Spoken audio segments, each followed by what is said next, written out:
So this is a follow-up on my video that I made a while ago on the full-page magnifier that I was using to make jewelry boxes, or rather using to clean out and zoom in and be able to see the jewelry boxes better when I was hollowing out the inside with the Dremel.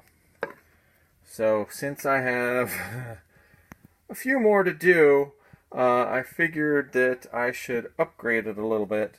The two weak points was, one, the clip that I had been using with my makeshift end.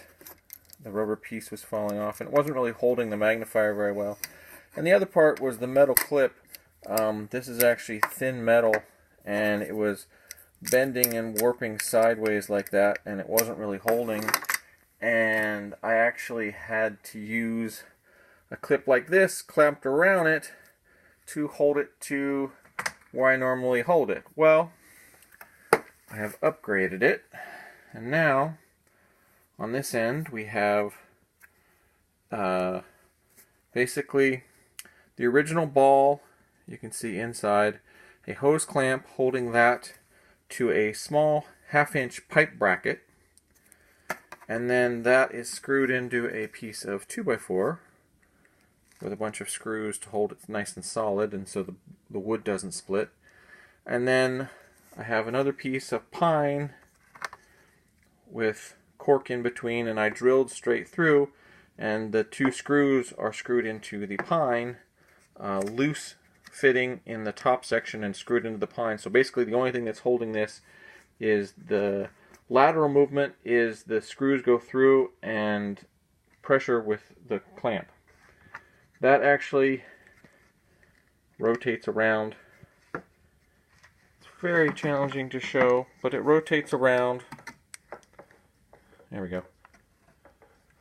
It tilts, and overall it holds it much more securely. So with that, with the only change being this end, I was successfully able to clean out the edges on this jewelry box. However, it was still wobbling some, so keeping in mind what I had been using anyway, since I had two of them and this one didn't have the rubber ends, I drilled through and clamped that on. And I realize this video is probably horribly shaky. Sorry about that. But in any case, this now securely clamps, and that now securely holds. So again, this is a probably not very good video, but a video nonetheless on the full page magnifier. And as you can see, it definitely zooms it in some, and if you get it angled correctly, there's no glare. So that's an added bonus. And that also as a side bonus, because of this and it's large, there's chip prevention, or rather chips flying into your eyes prevention. So yeah. Yep, and I guess we'll throw another piece on here just because we can.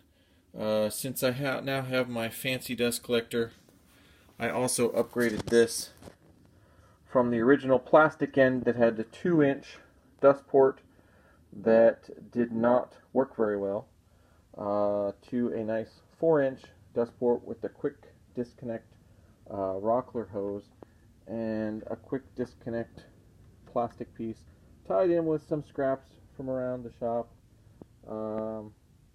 and it now will suck air in through the front, and so if I'm standing here, the extra air goes right back in.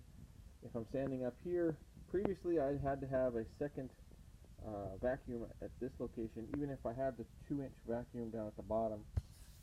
Now with this, I sanded all 5 of those jewelry boxes, and basically this is the extent of the overdust, which really is not that much at all. So that's far better than what we were having previously.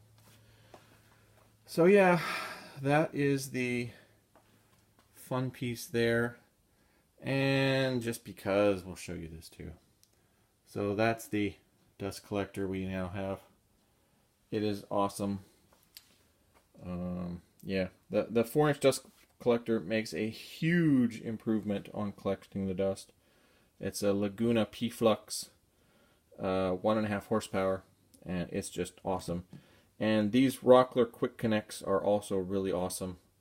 You get the little metal pieces that go up over the bends and the wire, and they're manual tighten, finger tighten. But yeah, these work awesome. I put another one of these on my other 12-inch sander.